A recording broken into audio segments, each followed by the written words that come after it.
Today's guest is my friend and celebrity fitness trainer, Ben Bruno. He works with an extremely wide range of clients, from professional athletes and musicians to actors and models such as Justin Timberlake, Kate Upton, and Chelsea Handler. He even works with his mom, and he's been known for his weight training routines for years. He also offers a 6-week program through his website for people who can't train with him in person in Los Angeles, and he demonstrates workouts on his Instagram, where he has over 288,000 followers. When he's not working with clients, he's consulting with several professional sports organizations, lecturing trainers internationally, writing for publications like Men's and Women's Health, and appearing on The Today Show. It's a pleasure to welcome my friend and newlywed, Ben Bruno, to the show.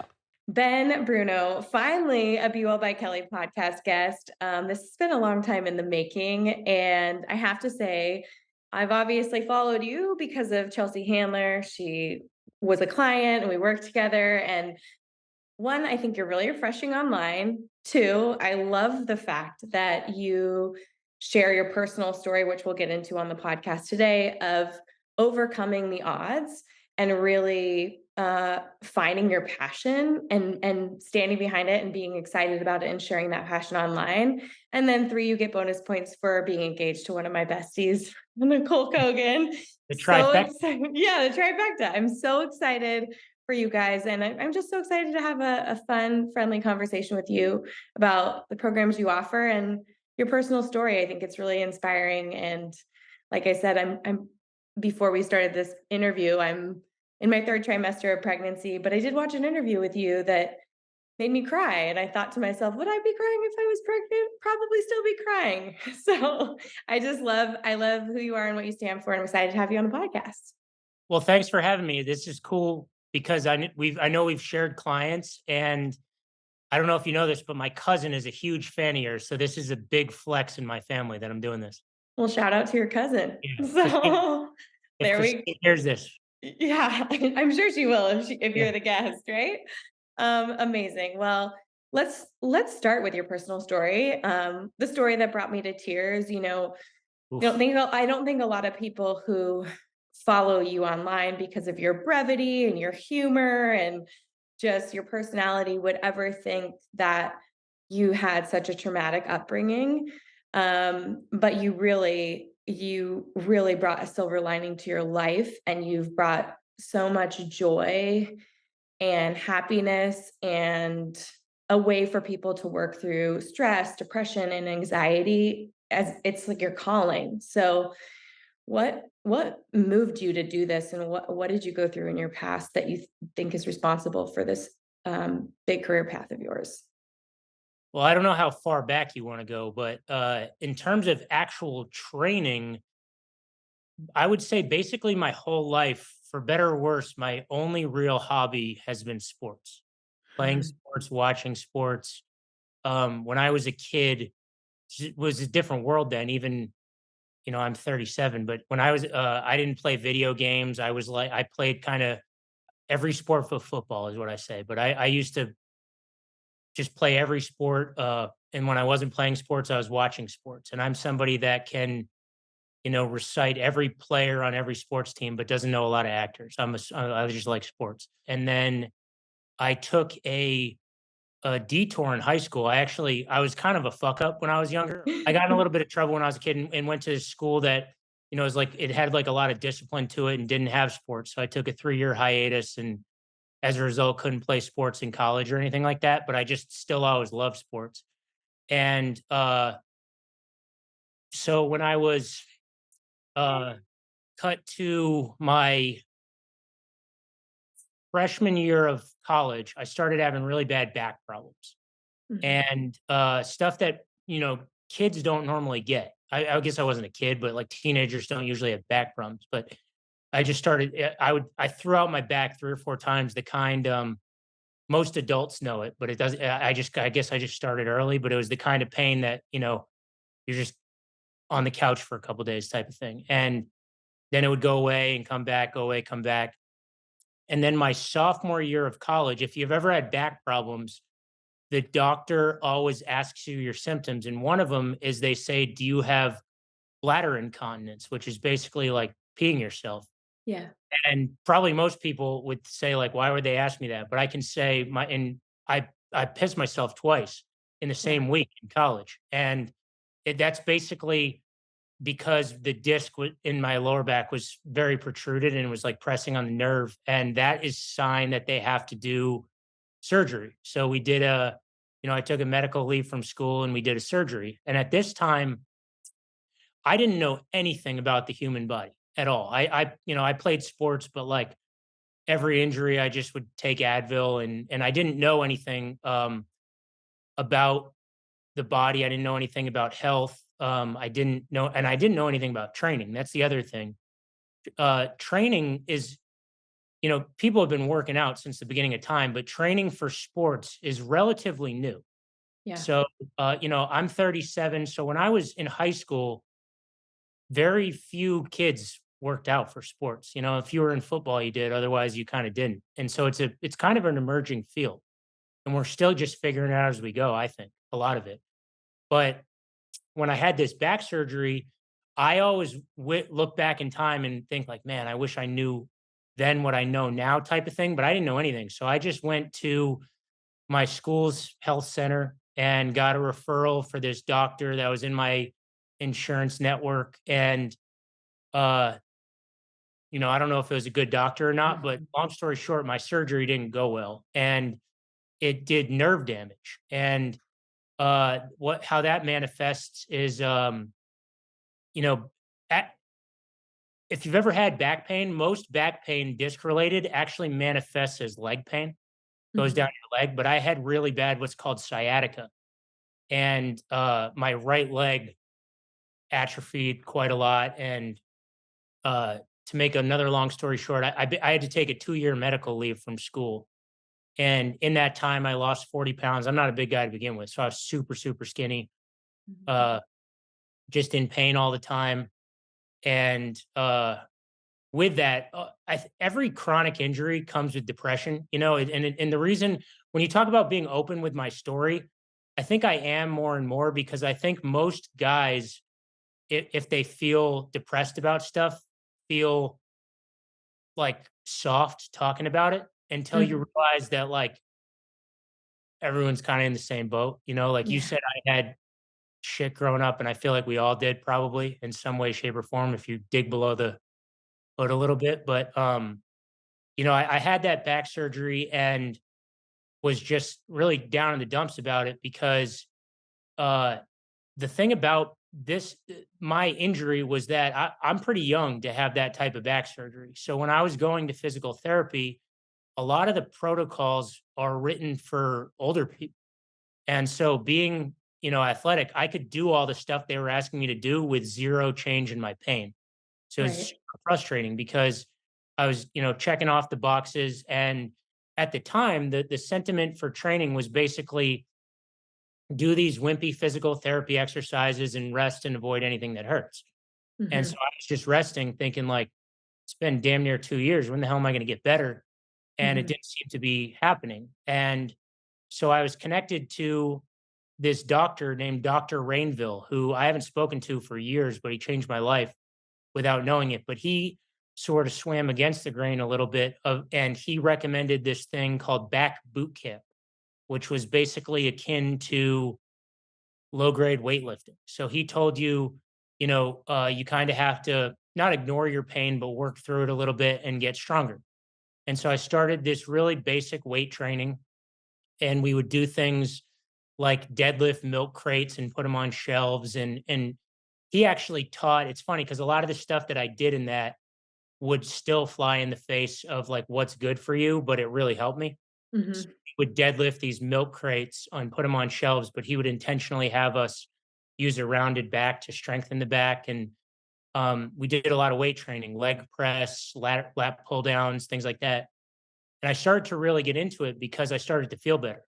And then over the course of a year, I went from this like physical therapy to almost becoming a meathead, just lifting all the time. And I love to lift. And I found that if I did it well, it really improved my pain, not, and so I got really into training and I went back to school When I started school, I had no clue what I wanted to major in. I went to a liberal arts school, so all the majors were a little bit bullshitty anyway. I'm actually a sociology major, which, I still don't even know what that means when I did it all, but I, was interning, I had a finance internship, which I just hated, but I felt like, probably like any college kid, I was like, "I don't really know what I wanna do, so I'll just pick something that hopefully I'll make some money," but I just Mm, hated it, and but what I would basically do, I was kinda living like 2 lives my last 2 years of college after my medical leave because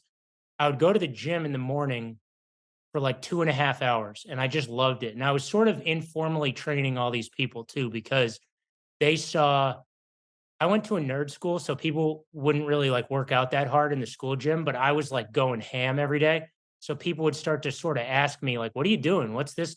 And they all knew my backstory too, because the morning gym crowd, if you've ever been to the gym in the morning, it's just the same people every morning, but they're usually pretty dedicated. mm, They saw me start, and then build the weight back up and, and I was lifting heavy weights and stuff, so I would sorta just informally help all these people. And one of them was this woman. She was a professor, but at my school, you used to have to sign up for a cardio machine because mhm. there weren't enough. So you would reserve it. So every morning I would be next to her and she started having back pain.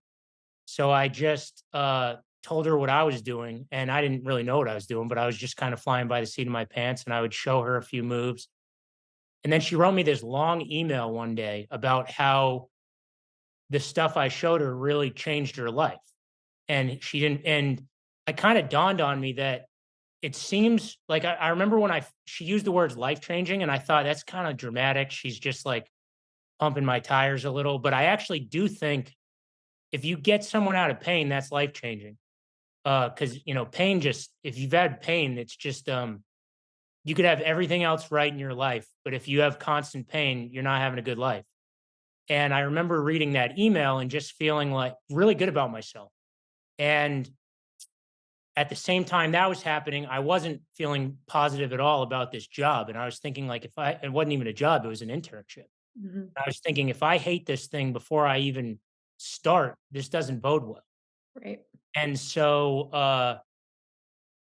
I basically pulled the chute on that internship. And um, it was kind. Have you ever read the book Outliers, Malcolm Gladwell? Mhm. I love that book, but, a big part of that is, like, success is part luck and part being at the right place in the right time and part just, deliberate practice and being good at what you do, but I had a lot of luck and right place, right time at this particular junction in my life because as I was going through the whole which every college kid does, like, "What do I wanna do with my life?" The economy was tanking, and it was when there it was the whole, 2008 housing crisis thing. Yep. So a bunch of the kids that I went to school with that were going into finance in the 2 years above me were losing their jobs before they even started and stuff.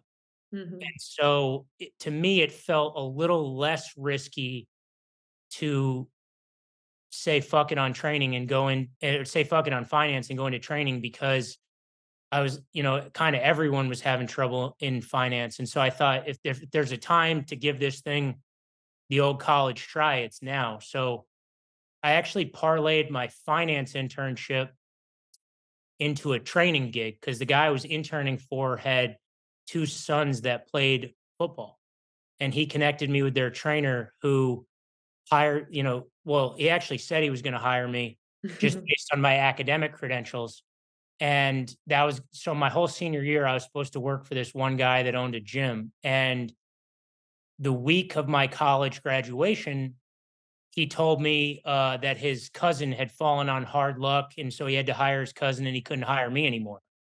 So I was like, "Oh, shit." Like, I Yeah. had no job, and I hadn't been networking or anything.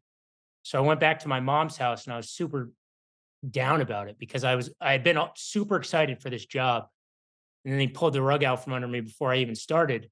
Yeah. And I was thinking, maybe it's time to try a real job because at the time too, training's a tricky job. It's a real feast or famine job. And so a lot of people had said like, and understandably had said like, "You sure you want to train? Like maybe you should, or you want to maybe you should get a real job." It was seen as like a part-time thing that you would have a job and then train, on the side. Right. And then when this job got pulled out from under me, I was like, well, maybe they're right. Maybe I should get a real job. So I started applying to just a bunch of random jobs, and this hedge fund, a job called Market Forrester Market Research. It's probably still around. I still to this day I got offered a job, but I don't even know what they do. In the time I was debating what I was going to do, I used to read a ton of fitness articles, and I read this one article by a guy named Mike Boyle, who had read a couple of the articles, and he was smart. But I clicked through. They used to hyperlink the authors, and I clicked through and found out that his gym was 40 minutes from my mom's house. So I just drove down there and with a resume, and I remember wearing golf clothes like a douchebag. I didn't know what you wear to a training job, but I just walked in there and basically was just very honest. I said, "Look, I think I know more than my credentials indicate, and I have no ostensible qualifications for this, but I'm really interested, and I'll do anything you ask me." Uh, and he basically, again, right place, right time. They used to do internships, but there weren't enough interns that particular season. So he was like, "Okay, you can start tomorrow," and I did. And I don't if people reading this or listening to this don't know who Mike Boyle is, again, right place, right time. Shortly after I joined the gym, they were rated the number one gym in the country by Men's Health. And Mike Boyle is widely regarded as one of the best trainers in the entire world. And so I again lucked my way into interning at this really great gym and was there 4 years. And that's an experience which I liken doing that to learning a language abroad, in the sense that you could, I took 5 years of Spanish in school, but I just bullshitted it. I would memorize stuff for the test. I would cheat for the test, and like you get by on the test, but you don't know any Spanish. And then the summer between high school and college, I went for 5 weeks to Spain by myself and was basically fluent when I started college. And in 5 weeks compared to 5 months, because I really do believe that concept of deliberate practice versus just going through the motions. So this job I had was just kind of all in. I worked 6 days a week, surrounded by some really, really bright people. And every Tuesday at Mike Boyle Strength and Conditioning, every Tuesday you have a staff in service by one of the best trainers in the world. It's basically the best place you could probably learn training. And I ended up there just because it was close to my mom's house. So I really live by that. In golf, there's a saying, it's better to be lucky than good, but I think that applies to basically all facets of life. But I got that job, and at the time, it was a great job, but it didn't really pay that well. So I used to do a lot of writing on the side to augment my income. And I wrote for this really popular website for guys called T Nation, and it's just all like training stuff and a lot of strength and conditioning. So I would write.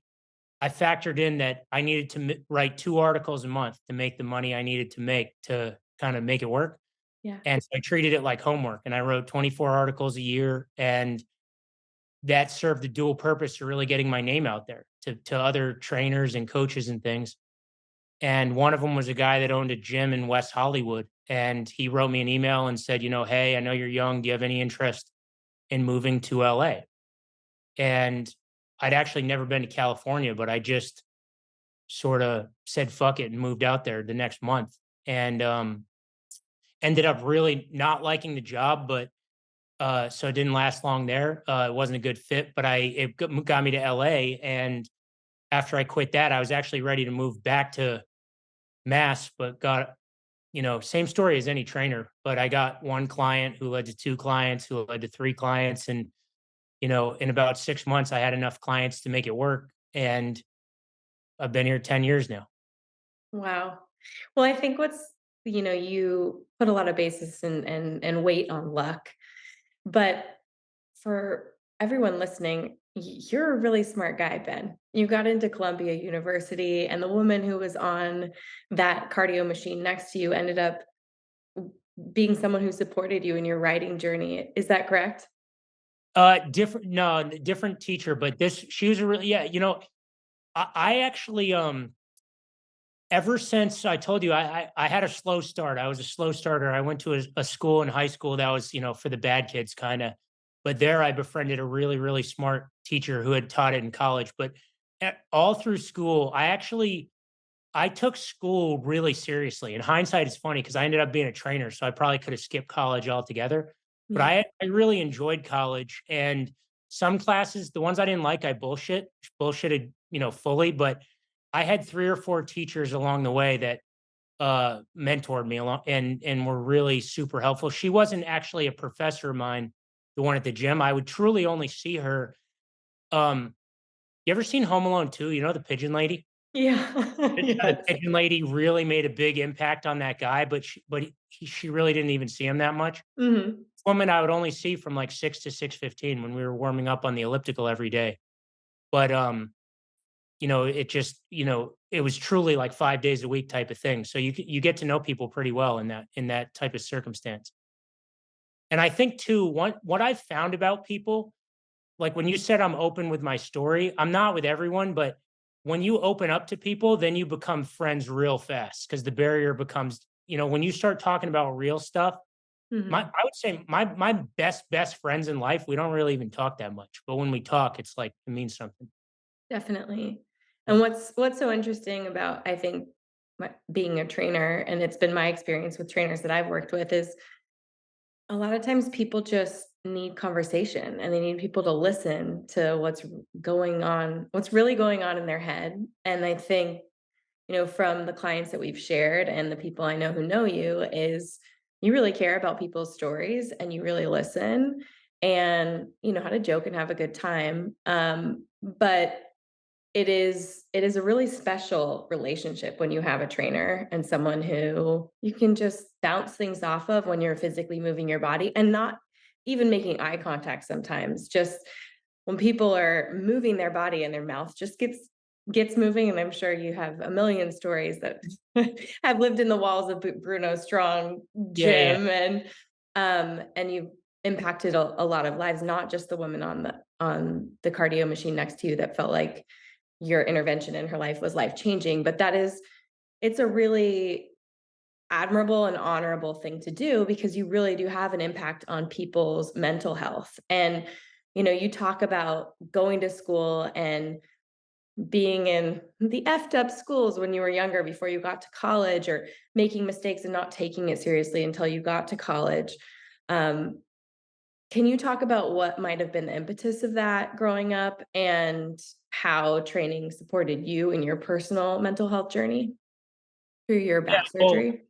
yeah. When I was 9, my dad committed suicide, and that was a real pivotal time.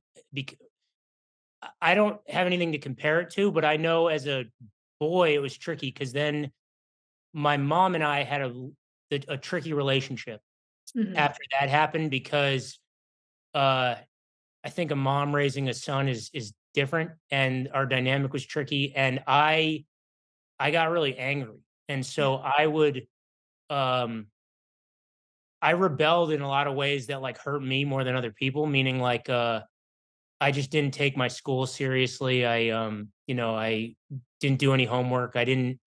I used to. I'm still kind of like this. I'm still working on it. But like when you're a kid, you can't tell like people to fuck off if and things. And but I did, and so you find yourself in trouble. But I had a really hard time. Um, if there was something I didn't want to do, I wouldn't do it. And then I basically I got into a cycle where I would do things to rebel and then learn that it was just hurting me, and I was getting worse and worse. So I think it took me going to a reform type school to realize that you know I kind of have to play by life's rules, or else the biggest loser is going to be me. And Right. that was a big realization. And then after that, honestly, it was everything became easier. And I had a friend's dad at that school told me I was really mad at something that happened, and I don't remember what it was, but I'll never forget his advice because I think of it like 3 times a week. But I had to do something I didn't wanna do, and I had gotten mad at the principal of my school, and I was telling the dad, like, took a walk with me 'cause I was pissed, and just to cool me down, and he was like, "Hey, Ben, like, even if you're right, like, you're gonna end up wrong, like, by telling this guy off, and a big part of life, like, when you have to eat shit, don't nibble, just, like, do it." And that kinda I think that all the time, like, when there's, something stupid, I just think, like, just, whatever, that was super helpful for me, but I think, it took me messing up a bunch of times and then to really realize that, you know, uh, you have to play by life's rules, and I'm never gonna see out my potential if I keep shooting myself in the foot all the time. Right. And so I think, you know, sometimes when hard things happen, it's natural to like want to act out against it, but then you just dig your own hole deeper. So it's like then I had more stuff to be like depressed about. So I think that when I'm going through hard stuff, I try to just like now I try to really think like take care of everything in my life aside from this so I don't have like more to deal with on top of it, basically. It's really sound advice and such I mean, unthinkable thing for a 9-year-old to have to go through. Looking at your past, it's obvious there would be a lot of anger and betrayal and feeling like the world's out to get you or feeling lost and wanting to rebel or be angry or tell people off. And um, you know, for a lot of us, it's those tough times and moving through them. Like yours to me are unthinkable, but I look at like all the good you're putting into the world and the fact that your dad was dealing with an unsurmountable amount of depression and anxiety that he couldn't see his way through. Just all the people whose lives you're impacting in a positive way, in a way that we know through clinical research is supportive of making people feel really good and just as effective as antidepressants in some case studies. And I mean, you found your way through your depression and tough times after your back surgery with physical activity, and you're doing that for so many other people. What do you think in your life, like when you think about training and moving your body, like how do you think about it? Is it a need for you? Like how do you stay inspired and motivated to move your own body? Well, when I was a kid, my mom got me a punching bag, and I used to beat the hell out of this punching bag. And that was when, I told you I had anger as a kid. And I remember going to town on the bag with no gloves one day. My hands were all bloody and uh, thinking like that was dumb. But most guys I know have like a similar story to that. I think we're just dumb by nature. But uh, it was a stress relief for me then. And it is now too in different ways. I think every injury I've ever had, which is quite a lot. I think the hardest thing for me is mental. And actually anytime my clients or friends have a surgery or something, they all say like, "Man, I'm just so down." And I always think that the physical part of a rehab isn't nearly as hard as the mental part of not being able to move your body and stuff. But I know for me, I think everyone has to find their own way to use exercise. And I actually think sometimes fitness people, myself included, overdo it a little bit, um, which I do my best. Have you ever heard a lot of people say that exercise is medicine, Yeah. and I fully believe that, both for better and for worse, in the sense that I think that moving your body is probably one of the best ways to feel better mentally and feel better physically. But I also think with any medicine, the devil's in the dose, and you can take a good thing and make it a bad thing by overdoing it. And I do think that a lot of fitness people do that, and they're well intentioned. They're trying to get in better shape and whatnot. But if you overdo it, then I think it can become a detriment. So I think you have to find that sort of sweet spot, and that's different for everyone. Of feeling good but not doing too much, and that's why I always say that long-term fitness success is a never-ending balancing act of pushing your body and listening to your body. And Definitely. What Sorry to cut you off. I was no, gonna say you obviously have people whose physical physique is important to their career, Justin Timberlake, Kate Upton, the list goes on and on and on. But you also have a program that helps people get fit at home, and you have friends that aren't in movies and walking the red carpet and they're traveling or they're working in a 9 to 5 job, and cousins and family and all of us normal folk too. So, like, if you're looking at someone who, maybe is active a couple times a week, but sometimes falls off the wagon and then tries to get back on, what would you say the sweet spot is to get started? And what amount of time or number of times a week would get someone moving in the right direction? well, I think just like you would probably say with diet, I think with training, you sort of have to meet people where they're at. So if you've never done anything, going for 2 walks a week could be life changing. Um, Mhm. so I it's hard to give a blanket statement, but I would say that I think a lot of people that don't see a trainer and don't know their way around fitness are very intimidated by strength training. But I personally believe that strength training is probably the most effective slash efficient way to get the body you want and to really, when we talk about exercise being medicine, I think that even more than cardio and stuff, strength training probably is when you talk about how to age gracefully and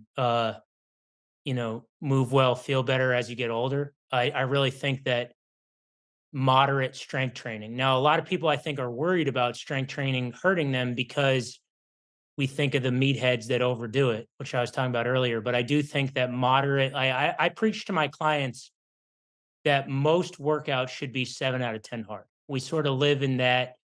If you really think about anybody that's worked out will probably resonate with this, but if you think of the last 100 workouts you've done, probably 10 sucked, 10 were great, and 80 were just kind of middle of the road, check the box and move on to tomorrow type of workouts. Mhm. I think that's a really healthy way to be. So we live in that 7 to 10, 7 to 8 out of 10 hard most of the time, which is challenging. That's still you're pushing yourself, but not too much. And that means that when your workout's over, you still feel good and can go about your day. It doesn't ruin your day.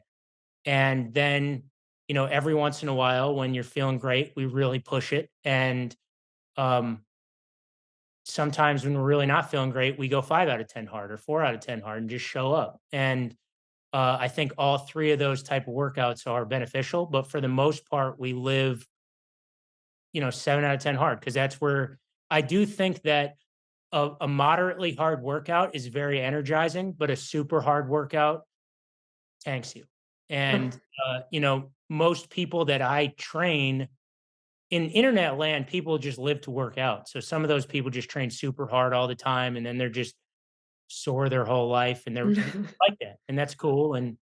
But I deal with people in the real world who want to be fit and want to feel good and look good, but not give their life over to it. And so my goal is to get them there without, making them tired the rest of the day, sore the rest of the day, things like that. And so I really think that moderate strength training 2 to 3 days a week is a really great starting point. We do strength training, it's full body strength training. So it kind of counts as cardio too.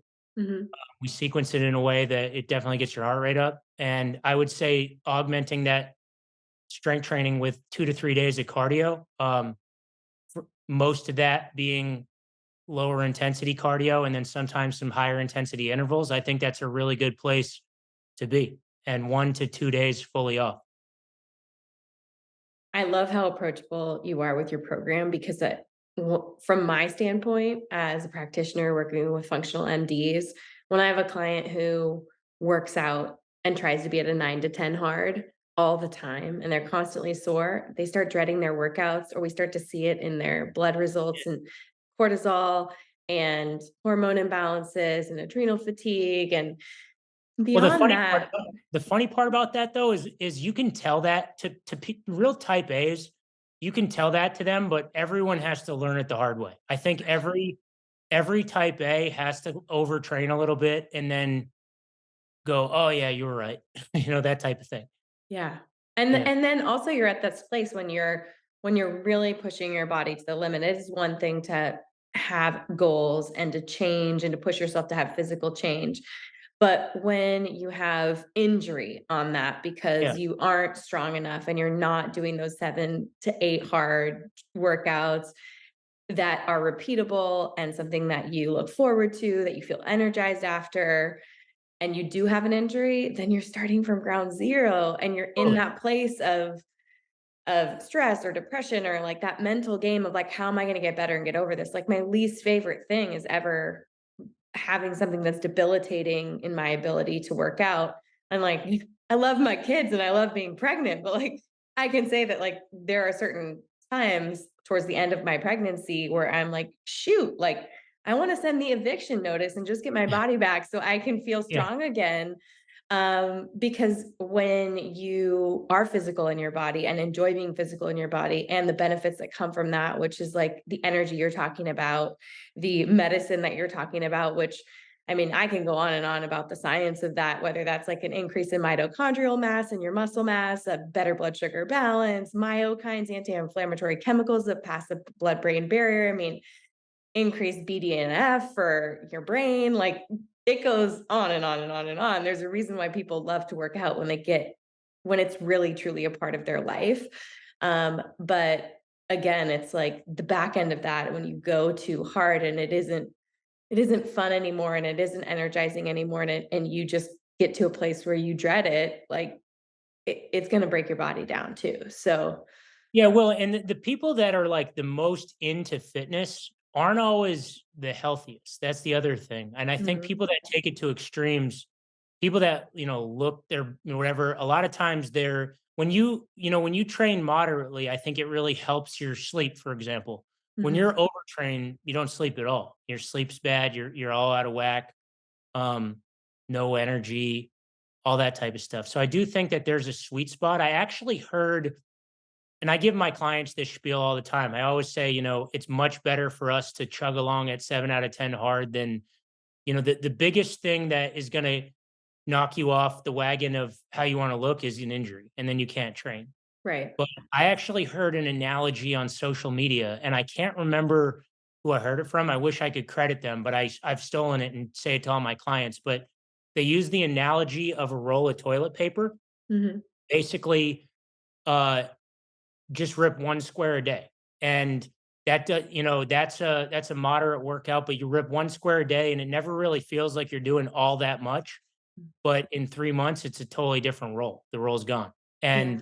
And I really like that approach to fitness as opposed to trying to, overdo it and then have to back off, overdo it. I just like that idea of just sort of chugging along and um honestly, when in doubt, we do a little less. Like when people are come into me tired, we back off a little bit. When people are working out on their own, if I send them a workout that say it calls for 3 sets of each move, I say if you're tired, do 2 sets of each move, that type of thing. And I think you're much better doing that for the long run, because it's pretty. I do think most people want it to happen quick, but the quicker you like see results, you're way less likely to keep it. So it's like if you want results to be sustainable, the means to get there have to be sustainable too. 110%. So when you think about getting results for your clients, I know you have your 10 training commandments, your Mhm. philosophy, and you have your favorite exercises, and you have the 7 out of 10 strong, or 7 or 8 strong. What are some of those exercises, and what are some of your training philosophies that you think make up for a good workout? And if trainers are listening, a good trainer. Well, I think a good trainer knows that the best exercises differ from each person. So I don't want to get too into the weeds, but um, what I try to do for each client is find about 8 key what we call compound moves. Compound moves are exercises that work multiple muscles in the body. So whereas like a bicep curl would be considered an isolation move, that just works the biceps. something like a squat would be a compound move because that's working the quads, the glutes, the hamstrings, etc. So what we try to do is we work in full body workouts. So I'm always pairing upper body moves with lower body moves. Mhm. And examples of lower body moves we would do would be deadlifts, um, rear foot elevated split squats, which nobody likes, but they're good.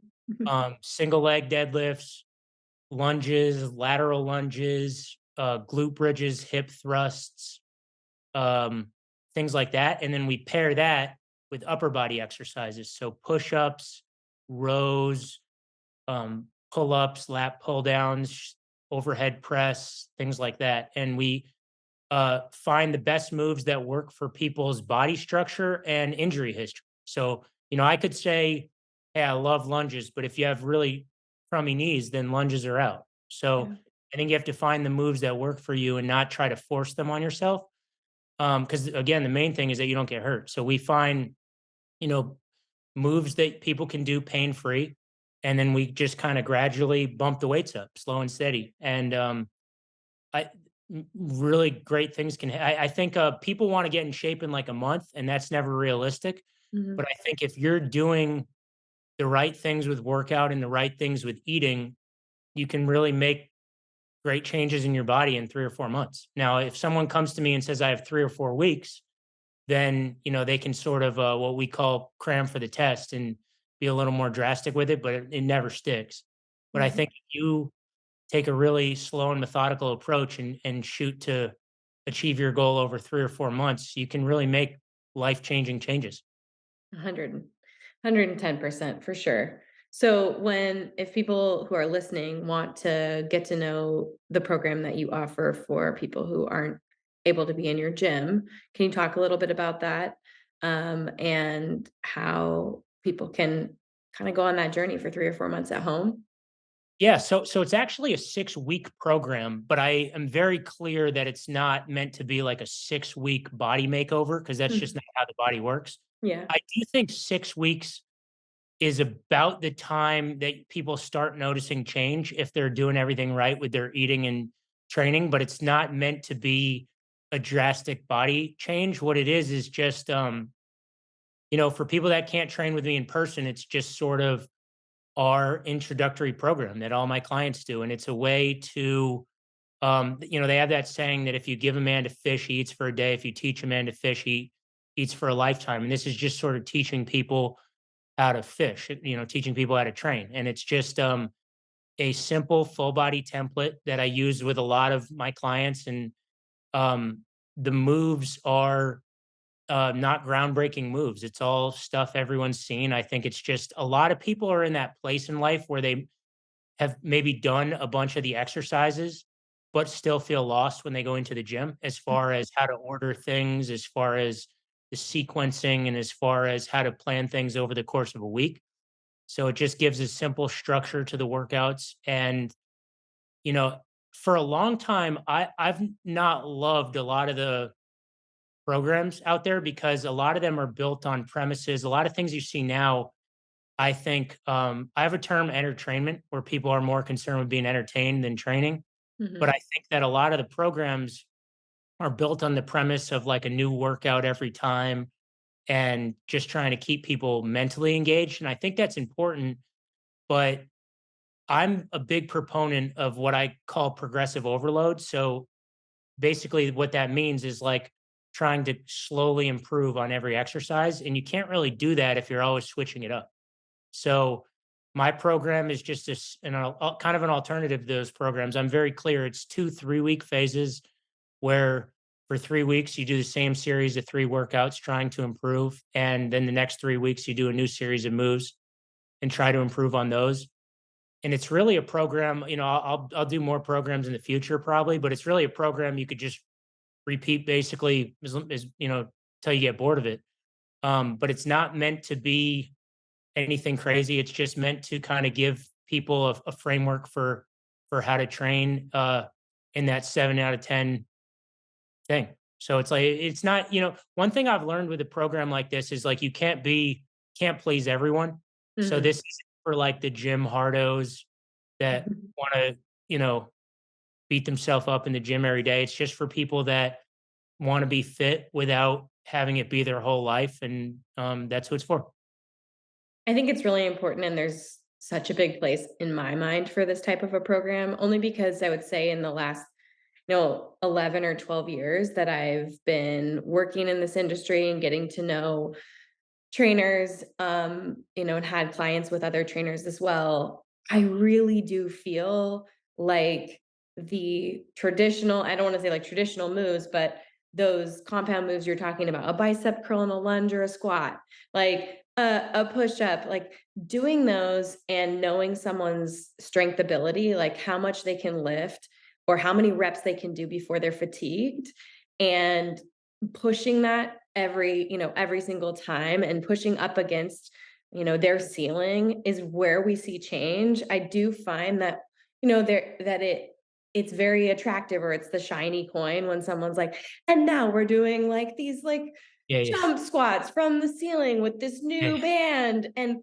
a lot of the time the form is improper because the client's never done the exercise before. And if they're only doing it one time that month because the trainer is trying to keep it fun and exciting, it's it maybe is not even building their muscle and their form in the proper way, and I don't see the same type of changes as I do from the simple stuff that is compounded and gets your heart rate up, and where the client starts to see like, "Oh, yeah, like, I can push the weight, or I can push the reps, and oh my gosh, I'm actually seeing change in my body." And you can't get around those tried and true exercises that I think make the biggest impact in someone's physique.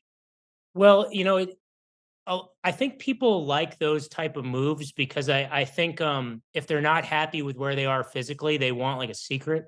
Mhm. You look at all the fittest people in the world. My background's training pro athletes, and they do the simplest programs. They don't buy into any of that stuff. They just do simple, basic stuff for their whole Yeah, careers, and most of them have the bodies people want.